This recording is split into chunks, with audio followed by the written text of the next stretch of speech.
দেখেন গো, রাজুয়া থেকে এসে 200 টাকা দিয়েছে, সাথিয়া টাকা করে ঘুরাচ্ছে ঘর। 200 টাকা করে চেয়েছি, আল্লাহ এত ভারী হয়ে গেছে। 100 টাকা করে দেন দর্শক। 200 টাকা ভারী হচ্ছে, 100 টাকা করে দিবেন না আল্লাহর কাছে এসেছে।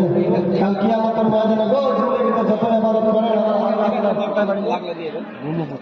দেখেন, ব্রহ্মপুর থেকে এসে দেখেন 500 টাকা দিয়েছে। চান্দঘাট থেকে এসে 200 দিয়েছে। আল্লাহ আপনারা রাখতে পারবেন না।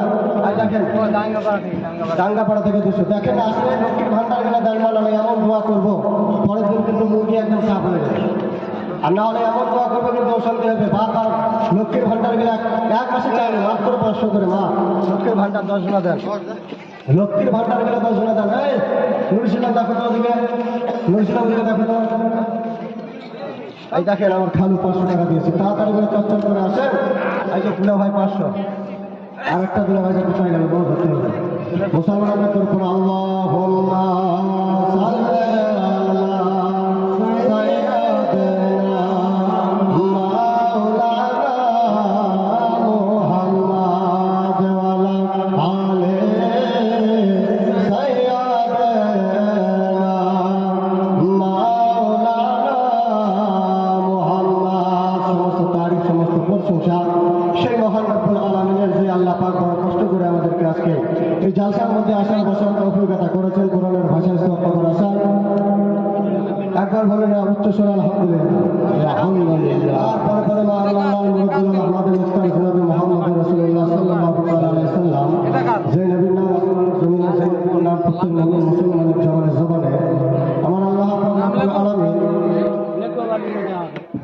হ্যাঁ দেখি দেখো, আমার আল্লাহ পাক রব্বুল আলামিন যে নবীকে সৃষ্টি করলেন 18,000 কোটি নবীকে কিছু সৃষ্টি করতে না, সেই নবীর উপর একবার দরুদ পড়ুন, আল্লাহুম্মা সাল্লি আলাইহি আল্লাহুম্মা বারিক আলাইহি।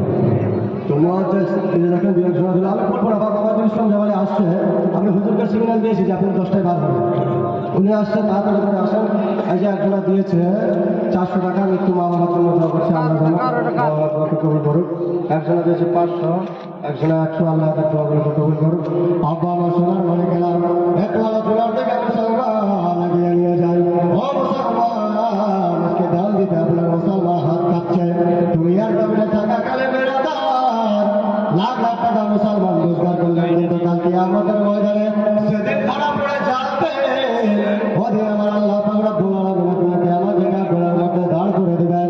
সেই দিন মুসলমান আপনার আমার কি হবে? তার জন্য মুসলমান ওই অন্তর্কাল কবরের কথাকে লক্ষ্য করুন, ফলো করুন।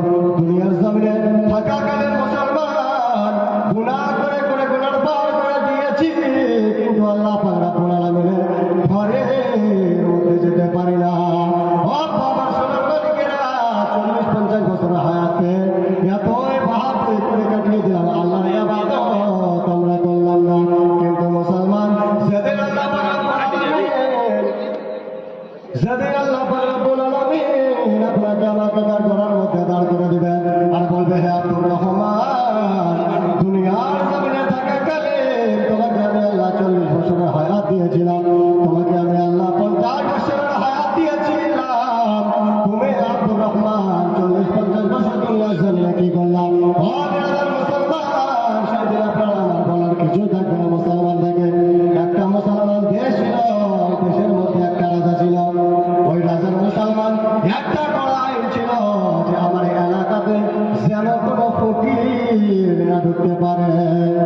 কি আলোচনা ছিল? যে আমার এলাকাতে কোনো ফকির যেন ঢুকতে না পারে।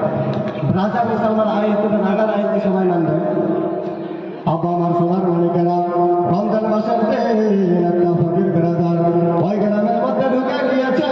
আপনার টাইম হয়ে গিয়েছে, বেড়াদার ওই ফকিরটা এদিকে ওদিকে খোঁজাখুঁজি না করে বেড়াদার যাবে তো যাক, ডাইরেক্ট মুসলমান ওই রাজার বাড়িতে চলে গিয়েছে।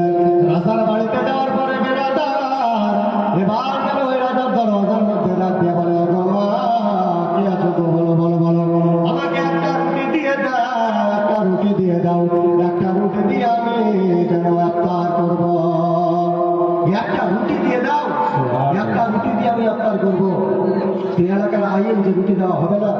রাজার স্ত্রী রুটি তুলে দিল, কিন্তু রাজার একটা মেয়ে ছিল বেড়াদার, ওই মেয়েটা সহ্য করতে দিল না, তার ভাগের থেকে একটা রুটি দিয়ে দিল। এবার মুসলমান ওই ফকির বাবা যখন নেওয়ার পরে রাস্তা দরবার থেকে পার হবে, এবার বেড়াদার মিল্লাত ইসলামিয়া